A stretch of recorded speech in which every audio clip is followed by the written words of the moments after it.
അലിഫ് ലാം മീം. എന്താണ് അലിഫ് ലാം മീം എന്ന് പറഞ്ഞാൽ?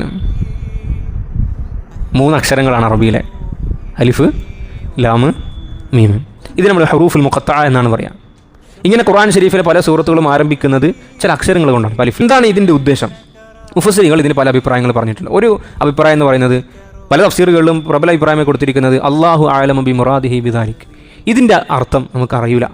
ഇതില്ല, ചില അറിവുകൾ ഖുർആൻ ഷരീഫിൽ നിന്നും അല്ലാഹു തആല അത് അള്ളാഹുവിൻ്റെ മാത്രം പരിധിയിൽപ്പെട്ടതാണെന്ന് പറഞ്ഞിട്ടുണ്ട്. ആദ്യത്തെ ആയത്തിൽ തന്നെ അള്ളാഹു പഠിപ്പിക്കുന്നത് ഈ അർത്ഥമാണ് നമ്മൾ കൊടുക്കുന്നതെങ്കിൽ അലിഫ് ലാം മീം ഇതിൻ്റെ അർത്ഥം അള്ളാഹുവിന് മാത്രമേ അറിയുന്നല്ലേ. അപ്പോൾ എങ്ങനെ മനുഷ്യന്മാർക്ക് ഹിദായത്ത് കിട്ടുക? അള്ളാഹു ആദ്യം പറയും, ഈ വ്യാഖ്യാന പ്രകാരം ആദ്യം അള്ളാഹു നമ്മോട് പറയുന്നത് എന്താണെന്നറിയോ? മനുഷ്യ, എല്ലാം നീ അറിയണമെന്ന് എന്ത് ചെയ്യേണ്ട ആവശ്യമില്ല, വാശി പിടിക്കേണ്ട. എല്ലാം നീ അറിയേണ്ടതുമല്ല, എല്ലാം അറിഞ്ഞതുകൊണ്ട് നിനക്ക് നേട്ടമില്ല. ചിലത് നീ അറിയണം. എല്ലാം അറിയുന്നവൻ ഞാൻ മാത്രമാണ്. നിനക്ക് എന്താണോ അറിയേണ്ടത് അത് ഞാൻ നിനക്ക് അറിയിച്ചു തരും. നിങ്ങൾ ആലോചിക്കട്ടെ, ഈ ഭൂമിയിൽ എല്ലാ കാര്യങ്ങളും നമ്മൾ അറിഞ്ഞാലുള്ള അവസ്ഥ എന്തായിരിക്കും? നമ്മൾ സാധാരണ കുറേ പഠിക്കണം, കുറേ അറിയണം എന്നൊക്കെ നമ്മൾ പറയാറുണ്ട്. സാധാരണ കുറേ അറിഞ്ഞാൽ ബുദ്ധിമുട്ടാണ്. വൈൻകുൻ തലാ തദിരി ഫതിൽക മുസീബത്തുൻ വൈൻകുൻ തദിരി ഫൽ മുസീബത്തു അഅലമു.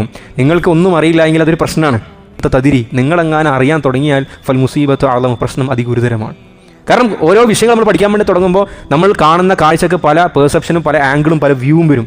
അപ്പോൾ നമ്മൾ കൂടുതൽ ബേജാറാകുകയാണ് ചെയ്യുക. അപ്പോൾ അല്ലാഹു തആല ആദ്യം തന്നെ പറഞ്ഞേക്കുന്നത് എന്താണ്? അടിമേ, നിനക്ക് ഉപകാരമുള്ളത് നീ അറിയേണ്ടത് ഞാൻ അറിയിച്ചു തരും. അതിൻ്റെ അപ്പുറത്തേക്ക് നീ എന്ത് ചെയ്യേണ്ട, ആ അതിർത്തി കടക്കാൻ നീ ആഗ്രഹിക്കേണ്ട. അതാണ് മറ്റൊരു അഭിപ്രായം പറഞ്ഞിരിക്കുന്നത്. ഇത് സൂറത്തുകളുടെ പേരാണ് എന്ന് പറഞ്ഞിട്ടുണ്ട്. അതായത് അലിഫ് ലാം മീം സൂറത്ത്, ത്വാഹ സൂറത്ത്, യാസീൻ സൂറത്ത്, നമ്മൾ അങ്ങനെ പറയില്ല. യാസീൻ ഓതി നമ്മൾ പറയില്ലേ? അതായത് ആ സൂറത്തിൻ്റെ ഒരു പേരായിട്ടാണ് നമ്മൾ അതിന് എന്ത് ചെയ്യാറുള്ളത്, ഉപയോഗിക്കാറുള്ളത്. അങ്ങനെ ചില ആളുകൾ പറഞ്ഞിട്ടുണ്ട്.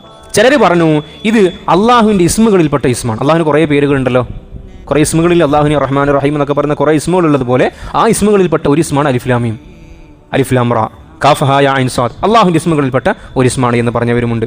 ചിലർ പറഞ്ഞു ഇതിൽ ഓരോ അക്ഷരങ്ങളും അള്ളാഹുവിൻ്റെ ഓരോ സിഫത്തുകളിലേക്ക് വിളിച്ചോതുന്നതാണ്. ഇപ്പോൾ അലിഫ് എന്ന് പറഞ്ഞാൽ അള്ളാഹ് എന്നാണ് അർത്ഥം, ലാം എന്ന് പറഞ്ഞാൽ അള്ളാഹുവിൻ്റെ ലത്തീഫ് എന്നർത്ഥം, മീം എന്ന് പറഞ്ഞാൽ മജീദ് എന്നാണ് അർത്ഥം. അങ്ങനെ ചില ആളുകൾ വിശദീകരിക്കാൻ വേണ്ടി ശ്രമിച്ചിട്ടുണ്ട്.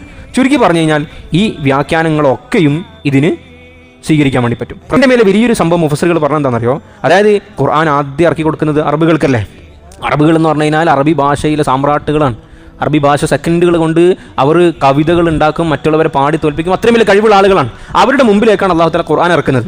അപ്പോൾ അല്ലാഹു തആല എന്താ പറയുന്നറിയോ? അലിഫും ലാമും മീമൊക്കെ എന്ന് പറയുന്നത് നിങ്ങൾ എപ്പോഴും ഉച്ചരിക്കാൻ പറയുന്ന അക്ഷരങ്ങളല്ലേ, ഉച്ചരിക്കുന്നതാണ്. അതേ അക്ഷരങ്ങൾ കൊണ്ടാണ് ഈ ഖുർആൻ ഉണ്ടാക്കപ്പെട്ടിരിക്കുന്നത്, അല്ലാഹു ഇറക്കിയിരിക്കുന്നത്. നിങ്ങൾക്ക് പറ്റുമെങ്കിൽ കൊണ്ടാ, നിങ്ങൾക്ക് പറ്റുമെങ്കിൽ നിങ്ങൾ എന്ത് ചെയ്യും? ഈ അക്ഷരങ്ങൾ ഉപയോഗിച്ചിട്ട് ഖുർആന് സമാനമായ ആശയങ്ങളും വ്യാഖ്യാനങ്ങളും സൂക്തങ്ങളും ഒക്കെ കൊണ്ടുവരൂ എന്ന വെല്ലുവിളിയും അതിൻ്റെ ഉള്ളിലുണ്ട് എന്ന്